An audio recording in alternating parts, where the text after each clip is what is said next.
दोस्तों नमस्कार, मैं मुकेश कोठारी एक बार फिर आपके बीच में। ज्ञान की जो ये गंगा है लगातार चल रही है, मैं भी सीखने का प्रयास कर रहा हूं और आप भी निश्चित रूप से जो मैं वीडियो लेकर आ रहा हूं उससे आप सीख रहे होंगे। और ये सब कुछ पता चलता है आपके कमेंट से, आप जो भी फीडबैक देते हैं मुझे उससे पता चलता है। और दोस्तों मजे की बात है कि हर वीडियो एक दिन में अलग अलग प्लेटफॉर्म के माध्यम से लगभग 20,000 लोग देख रहे हैं। और ये बहुत अच्छी विषय है कि लोग सीखने के लिए तैयार हैं। कहते हैं कि सीखना बंद तो जीतना बंद। अगर आपको कुल्हाड़ी से पेड़ काटना है तो हमेशा ये ध्यान रखना है कि पेड़ काटने की जो क्षमता है प्रभावित किससे होती है। पेड़ जल्दी कब कटता है? पेड़ जल्दी तब कटता है जब आप कुल्हाड़ी की धार को लगातार तेज करें और रेगुलर वे में कुल्हाड़ी की धार को तेज करते रहें। कुल्हाड़ी की धार तेज करने का मतलब सीखना ही है दोस्तों। पिछले वीडियो में हमने बात किया था कि हर महीने बिजनेस जीरो क्यों हो जाता है। बहुत अच्छे कमेंट आए दोस्तों और बहुत अच्छा लगा मुझे, लेकिन कुछ लोग पूरा समझ नहीं पाते, तो मैं पहले उसको एक्सप्लेन कर देता हूं, उसके बाद नए वीडियो के बारे में बात करता हूं। मैंने वैसे पूरा सिंपल सा आपको पूरा बताया था कि अगर आपका बिजनेस कम नहीं होता है तो नीचे वालों को भी कम नहीं होता, डिफरेंस कमीशन उतना ही रहने वाला है। फिर मैंने बताया कि अगर आपको 100 रुपए ही बांटने हैं, जब बांटने ही 100 रुपए हैं, तो अगर किसी भी एक वर्ग को आप ज्यादा पैसे दे देंगे तो वो 100 में से ही कम होना है। यानी किसी को ज्यादा देने का मतलब किसी को कम करना है। तो हम क्या होता है, जिस स्टेज पर होते हैं केवल उसी स्टेज के बारे में सोचते हैं और बिजनेस के बारे में नहीं सोचते। थोड़ी देर के लिए सोचिए कि उस स्टेज पर अगले दिन आपको भी जाना है और जब आपका पैसा कम आएगा तो आप उस स्टेज पर जाकर दूसरी तरह की प्रॉब्लम क्रिएट करेंगे, आपकी दूसरी तरह की प्रॉब्लम क्रिएट हो जाएगी। तो दोस्तों मैं और एक छोटा सा एग्जाम्पल के थ्रू आपको इसे समझाता हूं ताकि क्लियर हो जाएगा। थोड़ा देर के लिए मान लें कि आपकी 3 लेग हैं और तीनों लेगों में 1-1 लाख का बिजनेस है, यानी टोटल 3 लाख का बिजनेस है। अब मजे की बात है कि अगर तीनों लेगों में 1-1 लाख का बिजनेस है और वो तीनों लेग किसी एक समय पर 3,50,000 यानी 32% पर रह चुकी है, यानी तीनों लेगों ने पहले बिजनेस ज्यादा किया था लेकिन अब तीनों लेगों का बिजनेस कम है। अब थोड़ा सोचिए कि नीचे अगर कम नहीं हो रहा है तो नीचे वाले लोग 3,50,000 पे ऑलरेडी 32% पर है, और जब वो 32% पर ही है तो आप ऊपर हैं, तीनों पर आपका 1-1 लाख का बिजनेस है, तो आपका यहां पर कमीशन 0 आएगा। जी हां दोस्तों, 0 आएगा। 0 क्यों आएगा? क्योंकि 32% पर तो नीचे वाले ही हैं, तो आपका बिजनेस 3 लाख होते हुए भी, 3 लेग होते हुए भी 0 आएगा। दोस्तों मैं फिर आपको बता देना चाहता हूं, ये तमाम जो तरीके बताए जाते हैं डायरेक्ट सेलिंग के प्लान में, ये अलग अलग तरह से घुमाकर बताए जाते हैं ताकि आम डिस्ट्रीब्यूटर गुमराह हो जाए, आम डिस्ट्रीब्यूटर उन प्रश्नों का उत्तर नहीं दे पाए, और उसी इमोशन का रिजल्ट होता है कि वो लोग जो हमारे अनभिज्ञ डिस्ट्रीब्यूटर होते हैं, नए डिस्ट्रीब्यूटर होते हैं, जिनको ज्यादा पता नहीं है, उनको वो गुमराह करते हैं और उसका नतीजा होता है कि वो अपने लाइफ और अपनी करियर को बर्बाद कर लेते हैं। दोस्तों मेरा फ्रेंड निवेदन है कि जो बंदर बाट वाली कंपनियां हैं उनसे बचकर रहें। डायरेक्ट सेलिंग एक वैज्ञानिक आधार है, वैज्ञानिक बिजनेस है, उसके आधार पर हमें इस बिजनेस को करना चाहिए। बहुत बहुत धन्यवाद दोस्तों। आज का जो हम टॉपिक लेने जा रहे हैं वो है, कई लोग मेरे से पूछते हैं कि कई लोग है ना अपनी कंपनी को स्विच ओवर क्यों कर लेते हैं, कंपनी छोड़कर क्यों चले जाते हैं, आपका बिजनेस या किसी और कंपनी का बिजनेस क्यों छोड़कर चले जाते हैं।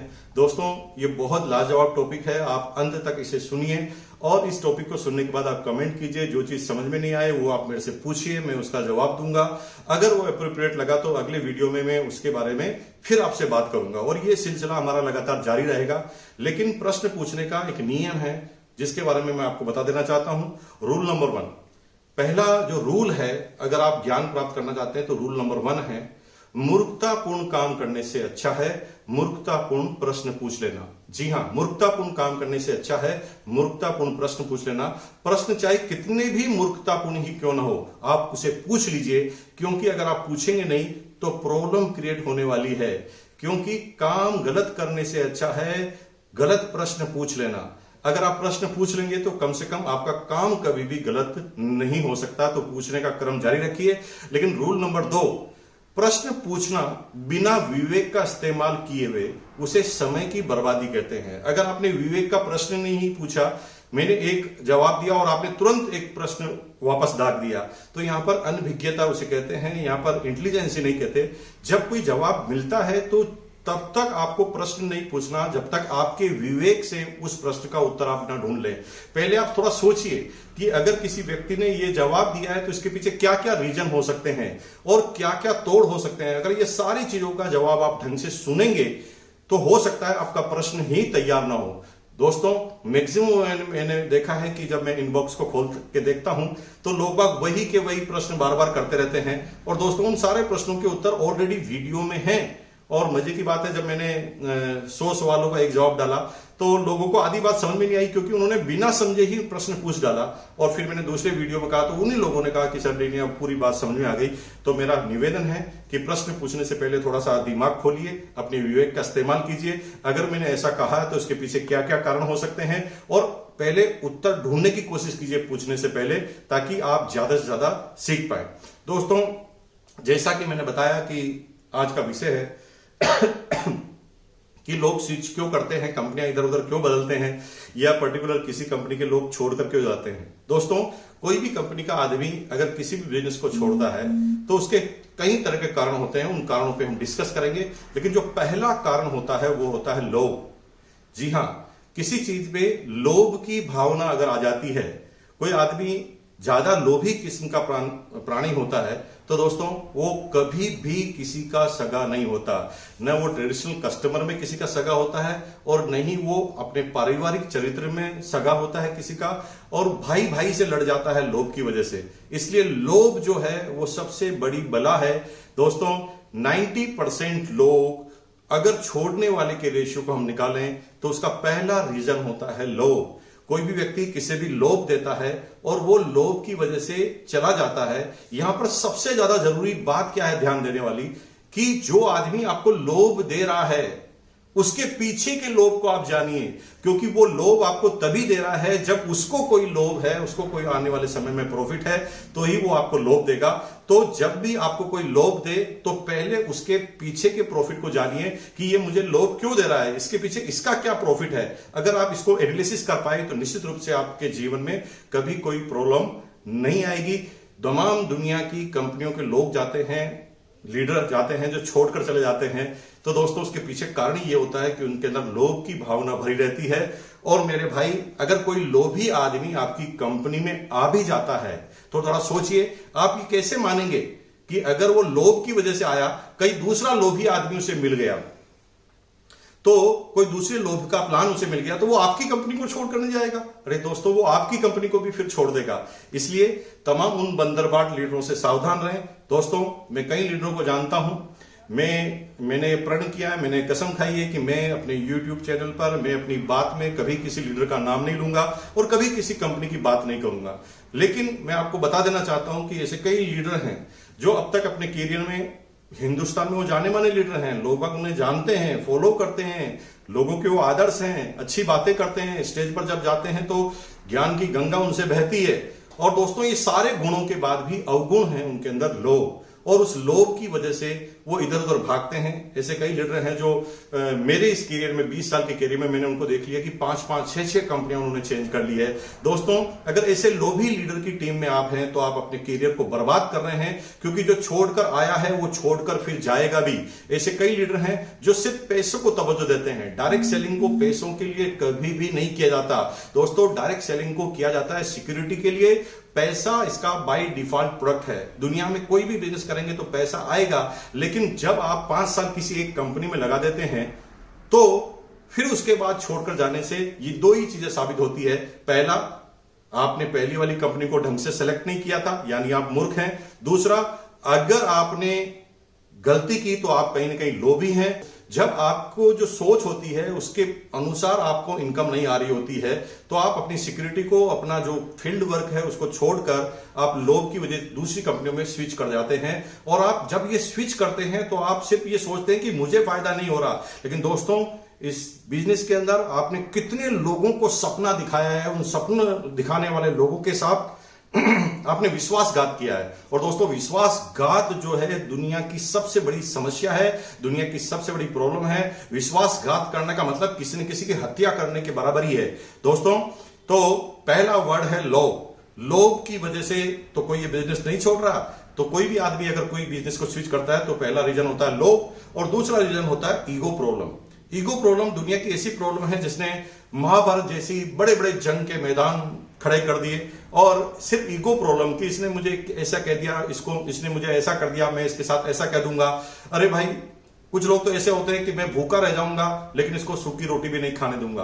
अरे भाई, इसमें क्या समझदारी है? इस ईगो प्रॉब्लम को त्यागिए। इस ईगो की वजह से कई लोग बड़ी बड़ी नॉलेज होते हुए भी, बड़ा ज्ञान होते हुए भी वो बड़ा काम नहीं कर पाते, क्योंकि हर व्यक्ति को वो सोचते कि यार मैं इसके नीचे काम करूंगा, मैं इसके नीचे काम करूंगा, और उसके नतीजा होता है कि अपने अंदर टैलेंट होते हुए भी उस टैलेंट का आउटपुट अपने जीवन में नहीं ले पाता।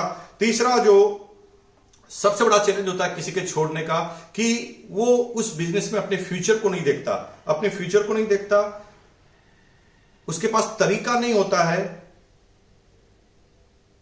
कि वो अपने फ्यूचर को समझ पाए और नई चीज की वो तलाश करना जारी रखता है। और उसका नतीजा होता है कि यहां पर भी यही बात अटकती है कि अगर वो अपने एडजस्टिंग बिजनेस में अपने फ्यूचर को नहीं देख पा रहा है, इसका मतलब वो दूरदर्शी नहीं है, विजनरी नहीं है, और उस विजनरी नहीं होने की वजह से उसको प्रॉब्लम आएगी।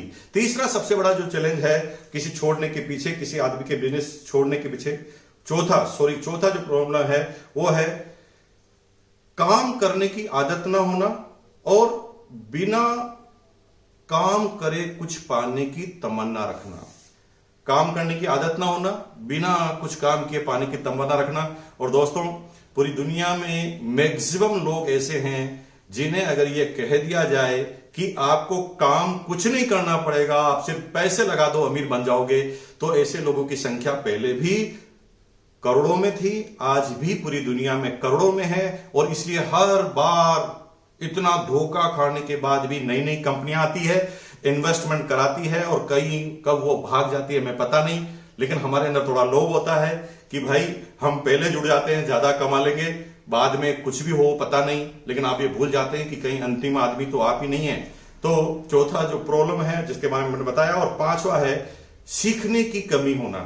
सीखने की प्रेरणा जब उन्हें नहीं मिलती तो आदमी सीखे बगैर काम करने की प्रयास करता है, बिना सीखे ज्यादा आउटपुट लाने की कोशिश करता है। उसका नतीजा होता है कि वो उसी लकड़हारी की तरह होता है जो कुल्हाड़ी पर कभी दहारी नहीं करता, और वो तेज गति से पेड़ काटना चाहता है और वो फंस जाता है। छठे नंबर का पॉइंट है वो माहौल का नहीं मिलना और किसी सशक्त लीडर के साथ नहीं रहना।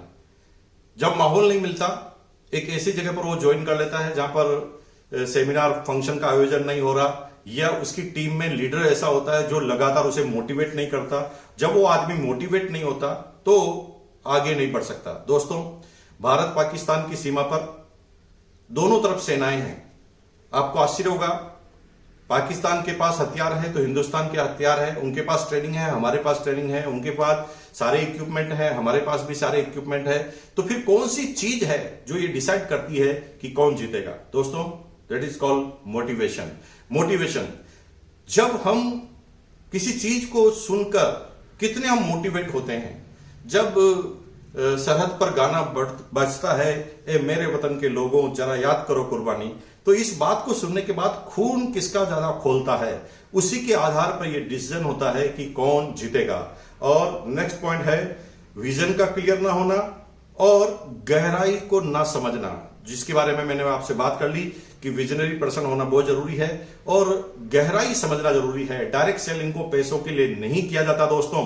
90% लोग बंदरबाट जो लीडर हैं वो सिर्फ पैसे पैसे पैसे काहे करेंगे। दोस्तों, मुझे इस बिजनेस को करते हुए 20 साल हो गए।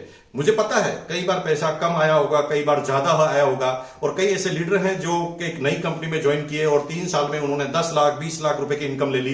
लेकिन दोस्तों, इस बात का कोई जवाब है आपके पास? मैंने 20 साल तक एक काम किया और 20 साल तक लगातार एक ही कंपनी से पैसा लिया। आज मेरा बड़ा एम्पायर है, आज मेरे पास होटल्स हैं, आज मेरे पास दूसरे कई तरह के बिजनेस हैं, लेकिन मेरी प्रायोरिटी वो नहीं है। मेरी प्रायोरिटी है सिर्फ आरसीएम। मैं आरसीएम के लिए पैदा हुआ हूं और आरसीएम के लिए मरने जा रहा हूं, क्योंकि दोस्तों 20 साल के बाद आज मैं अपने आप को इतना रिलैक्स महसूस करता हूं कि पूरे दिन में मुझे एक कॉल नहीं आता और मेरी इनकम लाखों रुपए में आती है। और दोस्तों, वही बंदरबाट कंपनी वाले लोग हैं जो सिर्फ दिखावा करते हैं। उनके एडवर्टाइजमेंट डिपार्टमेंट, उनके लीडर इस तरह के लोभी किस्म के होते हैं, और जो आपको ज्ञान देते हैं यूट्यूब पर, उससे सिर्फ ये पूछे कि पहले वाली कंपनी तूने क्यों छोड़ी, तो वो आपको सारे ऐसे आंसर बताएगा जिससे आपको ये पता चल जाएगा कि इसका चरित्र क्या है और ये क्यों आया है, उसने किस तरह से ज्वाइनिंग ली थी वहां पर, कैसे उसने काम किया था और किस तरह से उसने गड़बड़ की थी और वो छोड़कर चला गया। दोस्तों, ये तमाम तरह के लीडर होते हैं जिनका खुद का कोई चरित्र नहीं है और वो आपको आने वाले समय में बहुत ज्यादा परेशान करने वाले हैं। इन लोगों से आपको सावधान रहना है। एथिक्स का काम सबसे बड़ा होता है और लगातार होता है। अगला पॉइंट है ना सुनने की ताकत ना होना। वो लीडर कभी भी एक कंपनी में नहीं टिक पाता जिसको ना सुनने की ताकत नहीं है। अगर ना सुनने की ताकत आपके पास है तो निश्चित रूप से बहुत तेज गति से आपके पास आगे जाना है, क्योंकि आप सिर्फ इतना सा मान लीजिए, इस बिजनेस में आप कामयाब कैसे होंगे? सिंपल, आप ना सुनने की आदत डालिए। आप लोगों से 10 आदमी से मिलिए और आप सोच लीजिए ये ना करेंगे, लेकिन 10 से ना सुनने के लिए आपको 10 के पास जाना पड़ेगा। और मजे की बात है, उस ना में से ही हां निकलनी है, क्योंकि हम पहले ही सोच लेते हैं कि सामने वाला ना ही करेगा, और जब सामने वाला ना करेगा तो हम जाते नहीं है, क्योंकि रिजल्ट आपको पता है। लेकिन यही आपकी गलती है। आप चाहे पता है, लेकिन आप ये मान लीजिए आपका लक्ष्य ही है ना सुनना, और आप ना सुनने के लिए जाएंगे तो कम से कम उससे बात करेंगे, और कभी कभी उस ना से ही हां निकलने वाली है। तभी आप लीडर बनने जा रहे हैं। दोस्तों, बहुत अच्छा लगा, मैंने आपसे बात की। अगले फिर कुछ समय बाद मैं फिर एक नया वीडियो लाऊंगा नए टॉपिक पर। आप लगातार कमेंट करते रहें, वीडियो कैसे आपको लगा। आप लगातार मुझे बता दें कि अगला वीडियो किस पे चाहिए। और भाई साहब, मैंने जो कमेंट मंगाए आपसे कि अगला वीडियो किस पे चाहिए, तो आपको आश्चर्य होगा कि आपका मैं बहुत बहुत धन्यवाद, साधुवाद देना चाहता हूं कि लगभग 20 टॉपिक मुझे ऐसे मिल गए हैं जिसके ऊपर मैं नेक्स्ट में वीडियो बनाने जा रहा हूं। गाइडलाइन के बारे में हम डिस्कस करेंगे। ये तमाम कंपनियां जो बाइनरी, रिफाइनरी, जनरेशन, मैं ज्यादा नहीं समझता, लेकिन गाइडलाइन के अनुसार कौन से प्लान वैलिड हैं, कौन से प्लान वैलिड नहीं है, गाइडलाइन के अनुसार किस तरह की कंपनियां काम कर सकती है, गाइडलाइन के अनुसार क्या आप लोगों को ज्वाइनिंग पर पैसा दे सकते हैं, गाइडलाइन के अनुसार आप किसी पर बाउंडेशन कर सकते हैं कि इतना माल लोगे तो ही कमीशन आएगा। ये तमाम तरह के प्रश्न का जवाब मैं लेकर आऊंगा। मैं उन वीडियो को भी लेकर आऊंगा जो अलग अलग कैटेगरी वाइज है। कुछ लोग बुजुर्ग होते हैं, सीनियर सिटीजन होते हैं, तो घर वाले उनको काम करने से मना करते हैं, तो सीनियर सिटीजन अपना करियर कैसे बना सकते हैं। स्टूडेंट जो है उनको अक्सर पेरेंट्स कहते हैं कि भाई तुम पढ़ाई पे ध्यान दो, पढ़ाई पे ध्यान दो। निश्चित रूप से पढ़ाई पे ध्यान देना चाहिए, लेकिन स्टूडेंट के रूप में डायरेक्ट सेलिंग कैसी एक अपॉर्चुनिटी है और दुनिया में डायरेक्ट सेलिंग सबसे अच्छी अपॉर्चुनिटी क्यों है, उसके ऊपर भी मैं वीडियो लेकर आऊंगा। इस तरह के तमाम मुद्दे मेरे पास आ चुके हैं, मैं लगातार उस पर आपसे बात करूंगा।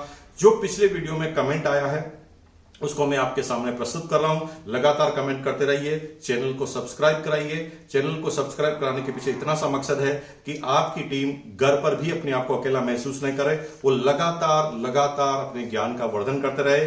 बहुत बहुत धन्यवाद। अब पिछला जो कमेंट है, जो बेस्ट कमेंट हमने चुना है, जिसको हम आपके सामने प्रदर्शित कर रहे हैं, बहुत बहुत धन्यवाद आपका। Thank you once again.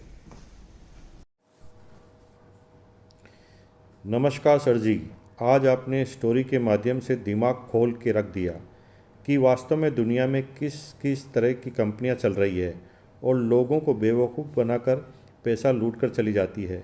लेकिन आज आपने इस स्टोरी के माध्यम से वास्तविकता से बिजनेस का माध्यम बताया। मुझे स्टोरी सुनकर बहुत अच्छा लगा कि वास्तविक डायरेक्ट सेलिंग कैसी होती है।